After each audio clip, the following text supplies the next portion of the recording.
I am convinced that they are speaking to us in code this season. This all goes back to the teaser trailers. In the teaser trailer with the Salamanca twins, they use these two evidence markers, the letters on the evidence markers, to give us the premiere date of 4/18. I've never seen them do this with a premiere date. On top of this, the titles of the episodes are all a pattern.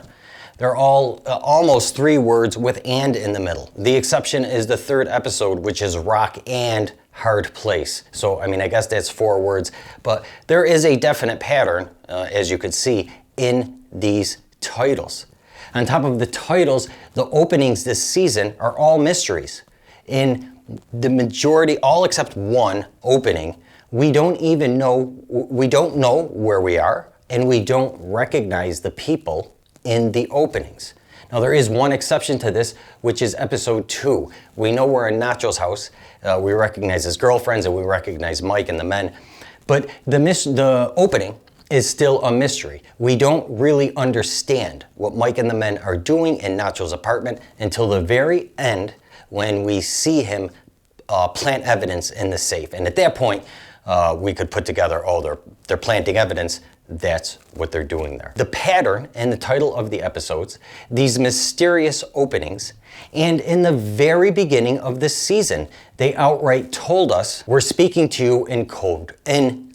They gave us a teaser trailer and said, you figure out the premiere date from this teaser trailer.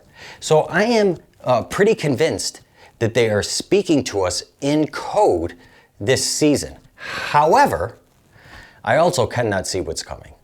And it's funny that those are the 2 statements that I'm comfortable making right now, because they truly are, but they're also the 2 things that I'm torn between as a theme for the 5th episode. If I was to guess what the theme is based on cinematography of the episode, it's can't see what's coming. But if I try to label the theme through the dialogue of the episode, it's convinced. And at this point, I'm not sure which one it is. This is the most difficult part for me when trying to figure out a theme, meaning when I am split between 2 themes, it takes me a long time to finally decide what the theme is. Now, let me be perfectly clear. This is all because I never really know if I get a theme correct. There's no way for me to check that I get the theme correct. I become confident that I know the themes of an episode. I'm actually really confident about the first 4 episodes of this season. I'm very confident that I've gotten the theme for each of the first 4 episodes correct. But what the hell do I know? I just don't know for sure. So when I see 2 different themes, it then becomes very difficult for me to pick which one it is. At this time, I am leaning towards convinced. So we're gonna go through this video mostly focusing on convinced, but we're also going to be talking about can't see what's coming and how much looking and seeing, or rather not seeing, there is in this episode. Because there is a lot of looking in this episode. So much looking that I can't overlook it, which is why I keep going back and forth. So anyways, let us get to G. And this is the G-spot. After the opening, the first shot we get is of this tilted alarm clock. And this tilted alarm clock really got stuck in my head. I was wondering if they are trying to tell us something with it. I do see the word lie. I am really searching for the meaning of things. This whole thing has thrown me off a little bit, this whole idea that they're speaking to us in code. I actually started to watch the episode a little bit like this. The other thing we could say about this clock is it is sideways because they're showing it in Kim's point of view. So were we supposed to watch this episode specifically through Kim's point of view or with keeping Kim's point of view in mind? I don't think so, because Kim isn't really in a whole lot of the episode. So anyways, we open on a sideways clock and we see it's 3:17 in the morning and Kim cannot sleep. Now, if we look at Jimmy in this scene, Jimmy has his head buried in his pillow, giving a clear sign that Jimmy cannot see what's coming, or Jimmy doesn't see what's going on. Anyways, Kim gets up and we see Kim looking outside of the apartment. She's obviously looking for danger. Kim is convinced that her and Jimmy are in danger from Lalo. Really quickly, I have said Kim is going to be killed and Kim is going to be shot in the eye, because we feel like they've been foreshadowing us this for the past 2 seasons. There are several shots that focus on Kim's eye. There is the shot when she is looking at the second best lawyer's cup. We see Kim's eye through the bullet hole in the cup. Kim is put in the crosshairs of Mike's gun when Lalo shows up at Kim's apartment to confront Kim and Jimmy. And in that same episode, when Kim looks out the peephole, the light from the peephole shines on Kim's right eye. You could see all these shots that focus on, we can say, a hole on Kim's right eye. So again, in this episode, we get that light coming through the peephole on Kim's right eye. I do think it's possible that they are foreshadowing Kim being shot in the eye. So anyways, Kim looks around. She doesn't see anything. We see her get the chair and put that against the door as extra security, trying to convince herself that she can make herself safe, her and Jimmy safe from Lalo. Kim then sits down on the couch to have a cigarette and she hears Jimmy get up. Kim quickly scrambles. She wants to convince Jimmy that she's up because of work. But Jimmy sees the chair at the door and it's kind of a dead giveaway that he realizes Kim is up because she is worried about Lalo. At that point, Jimmy tries to convince Kim that he is also worried about Lalo. He says, "Oh, I thought I was the only one, or was hoping I was the only one." This whole thing is so foolish. One, because we saw Jimmy, he was dead asleep with his face in the pillow. He didn't appear to be at all worried. And two, Jimmy thinks Lalo is dead. Why would Jimmy be worried about Lalo? But anyways, Jimmy tries to convince Kim that he is also worried about Lalo. And then he sits down and he makes it's such a weird comment in his attempt to convince her that he is as worried as her, as concerned. He says, "The nuns in Cicero would send me to hell for saying this, but thank God he's dead." That really stuck out to me. It was such a strange comment. Jimmy tries to make Kim feel comfortable, and Kim lets Jimmy believe that it works. She removes the chair from the door, and they go ahead and start their day with coffee. After this, we see Jimmy at his new office with a long line of clients waiting outside for him.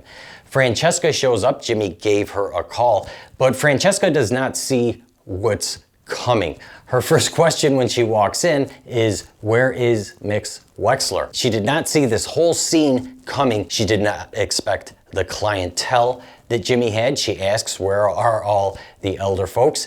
And she asks where Miss Wexler is. Jimmy makes sure to tell her that they're married at this point. And I don't know, not that that's a big deal either way, but that kind of stuck out to me. And then we see Jimmy convince Francesca to take the job, to accept his offer. It's interesting, Francesca does see Jimmy at this point.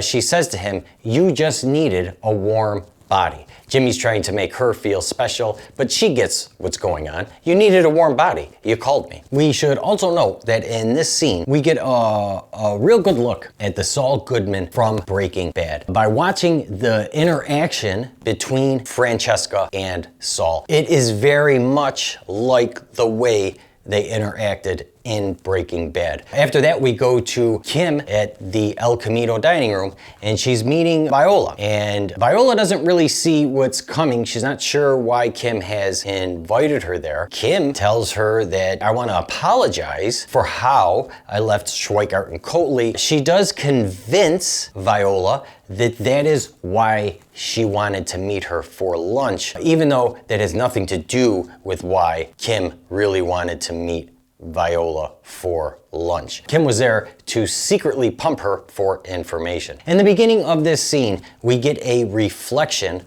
of Kim in her coffee cup. I felt like this was significant because I do feel like at this point in the 6th season, we are only seeing a reflection of what Kim was. So anyways, that all goes well for Kim, and she gets the mediator's name who will be mediating for the Sandpiper case. The first time we see Howard in this episode, Aaron is talking to the plaintiffs.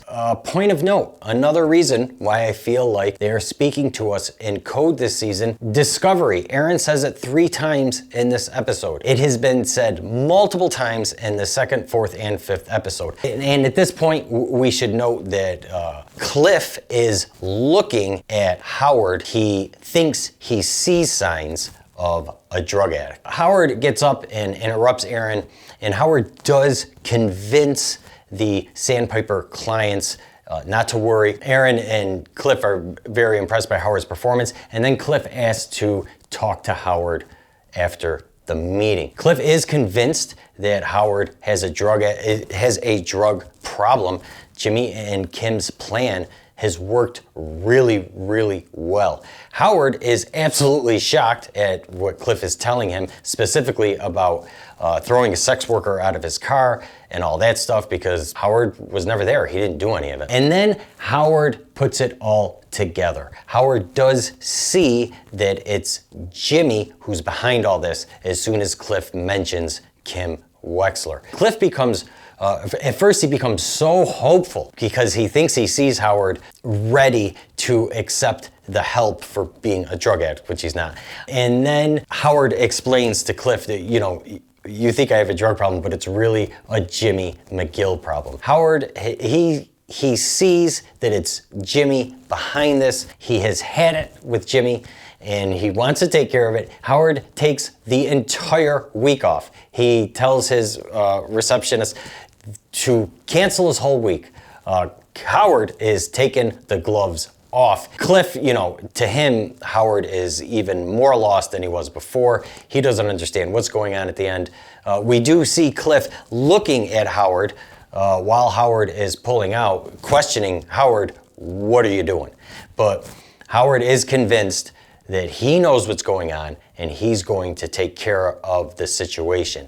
He sees Jimmy, but what Howard does not see is Kim.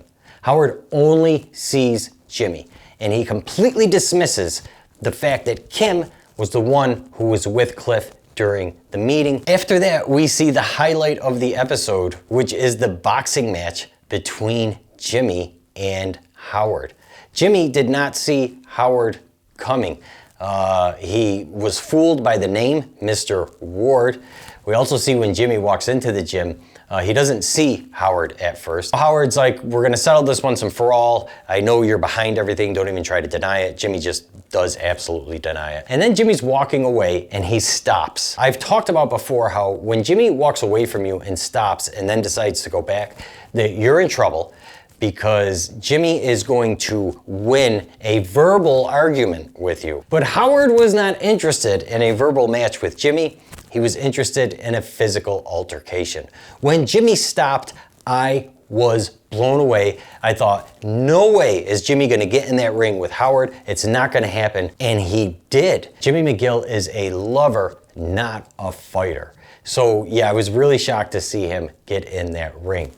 We should note how this boxing match ends, because Kim has specifically used the words, "We can leave Howard standing," as to whether they're going to destroy it to the point where he's not standing when they're done with him, or he still is standing. And we see at the end, the way this fight goes is Howard walks away and Jimmy is left not standing. Howard is not convinced that what he did will work. He tells Jimmy outright that he's not convinced it's going to be over, although he hopes it is. And then we see Howard meet with a private investigator. He wants he wants to know what Jimmy's up to, because he's not convinced that it's going to end. He thinks there's going to be more, and he wants to stay one step ahead of Jimmy. Kim and Jimmy are being followed again. This is continuing through this season. At first we saw that Mike's men were following them, and now Howard's PI is going to be following Jimmy. Kim is on the balcony having a beer and a cigarette when Jimmy pulls up. We've seen this shot before, with one of them on the porch and the other one pulling up in the parking lot. I think of it as their Romeo and Juliet shots. I think it's pretty cool. But we've also seen Kim on the patio, porch, whatever you want to call it, with beer bottles. Jimmy just met with Lalo. Kim is having a day of all public defender clients the next day. She's really excited for that. Jimmy puts an empty beer bottle on the railing and he leaves it there just balancing. It immediately grabs Kim's attention. She doesn't like that he left that beer bottle balancing on the railing because the probability of it falling. Kim says she's going inside and she snatches the beer bottle from the railing. Like, she's not having that. She's making sure that beer bottle goes where it belongs. She's not gonna just leave it on a railing. So, and then we get to this episode and we see that it is Kim who leaves a beer bottle balancing on the railing. Again, this is the second shot where I feel like they are showing us how far away Kim is from who she used to be. Once inside,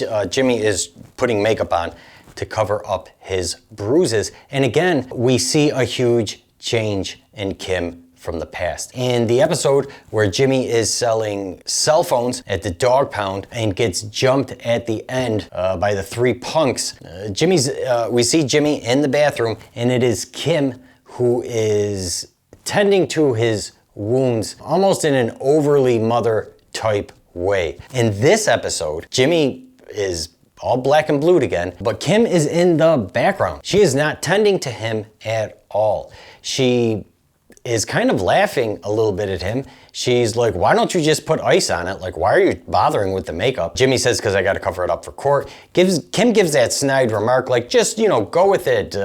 I'm Saul Goodman. I fight for you.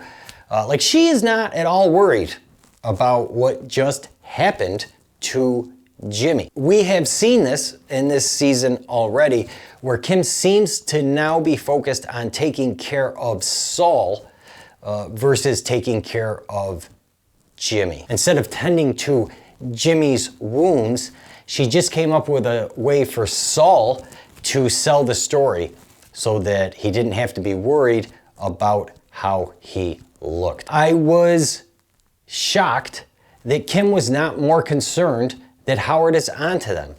I really don't get the lack of reaction from Kim and Jimmy that Howard is onto them. Shouldn't they be worried? Jimmy questions why he didn't just walk away from Howard. Why didn't I just leave Howard standing there? And Kim says, because you know what's coming next. So apparently what's coming is pretty harsh. We finally got our question of where is Lalo answered in this 5th episode. Lalo is in Germany. I am a little disappointed that I did not figure that out earlier. But Gus also can't figure out where Lalo is, specifically at the beginning of the episode. We first see Gus at Los Pollos. We get this shot of him putting his pen down on the desk. It is out of focus until it hits the desk, and then it comes into really clear focus with us. Wasn't really sure what that pen was about. That kind of stuck in my head too. But then we see Gus gets up and he looks at himself in the mirror. Gus is trying to convince himself, he's not convinced, that he's prepared for Lalo because Gus cannot see where Lalo's coming from. He can't see Lalo at all, so he's very confused about what's going on. But he looks in the mirror to convince himself that he is all prepared for whatever happens. He has his bulletproof vest on to protect himself, and he has his ankle gun to make an attack if that's needed, right? Then we see Gus go out into the kitchen and he's looking at the food, at the employees. Then Gus gets to the counter. In this counter interaction, we get some really great cinematography with it. It really shows us how removed Gus is from the moment that he's in. The customer that's in front of him is like a complete blur, like Gus can't even see him. Then we get this huge crash that Gus barely reacts to. Again, like he's not really fully in the restaurant. After that, Gus marches out into the parking lot and we could see him looking all around because Gus is convinced that he is in danger from Lalo, but he cannot see what's coming. He doesn't know where Lalo is or what Lalo is planning. Later on, we see Mike arrive at the house where Gus is hiding in. We actually do not see Mike coming. We cannot see him coming because he's hiding in the back of, I think it's a RAV4. And then Mike goes to see Gus in the bathroom. Gus, at this point, he can't settle himself. He can't see what is coming. Mike tries to convince Gus that everything's okay and that he shouldn't be worried like this, but Mike has no luck in convincing Gus of this. And then when Gus says Lalo cannot attack yet, he suddenly stops. And it seems like there's a big transition for Gus at this point. If I were to guess exactly what this transition is with Gus, is so far what they've given a lot of focus on is Gus protecting himself personally. The whole security house watching his house, his Kevlar vest to protect him, and then his ankle gun on his body so that he can make an attack if Lalo attacks him. This is what Gus has been really focused on, protecting himself from Lalo. But once we get into the lab, Mike can't really see what's going on with Gus. He tries to convince Gus that the lab's perfectly safe, that they sealed off the tunnel, nobody's gonna get through it. He has more guys he can put on the lab if that's what would make Gus convinced that the lab is safe. But Gus doesn't even respond to Mike because Mike can't see what Gus is thinking. So anyways, my guess as to what Gus does here, I believe his plan is to somehow get Lalo into the lab. I don't know how he's gonna convince Lalo to go into a hole in the ground with no exit anywhere. I really don't think he can. I think what's gonna happen is Lalo is going to insist on seeing the lab because the lab is the proof that Lalo needs to show Don Juan and Don Eladio that Gus is trying to break away from the cartel and create his own supply of crystal meth. So I believe that Lalo's probably gonna insist on seeing the lab. Gus is gonna get him in the lab. Gus will probably kick the extension cord so that it comes unplugged. This will put the lab in the dark. We saw Gus count his steps to the Bobcat. So Gus is gonna be able to get from the extension cord to the Bobcat in the dark once he cuts all the lights because he knows how many paces it's going to take him to get there. And then we saw once Gus was at the Bobcat that he hid a gun there. So this is really significant because like we said, in the beginning of the episode, Gus is very confused and worked up. We've actually never seen Gus like we did in this episode. I loved how we saw Gus in this episode. They've been showing him a bit like this throughout this season, but he was really worked up in this episode. It was good. But anyways, Gus has been concerned about Lalo attacking him, and what he realized in this episode is it's not himself that he needs to be protecting, It's his business. It's the lab. So Gus took the gun that he's had on his ankle to protect himself. He took it off his ankle and hid it in the lab because it is the lab that he needs to protect from Lalo. That's the danger that Lalo represents to him.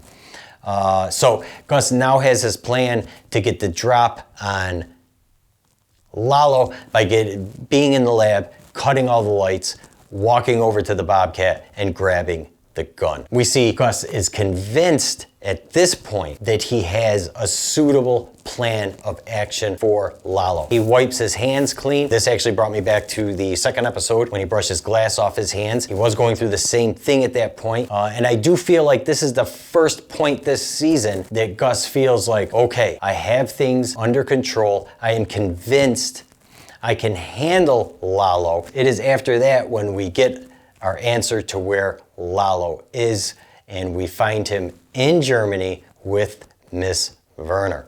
At the opening of this scene, there is a couple playing a trivia game, and Miss Werner gives them the answer to who was the first female astronaut, but they are not convinced that she is correct. So they go with their own gut feeling, and they get it wrong. Lalo enters, they have their talk.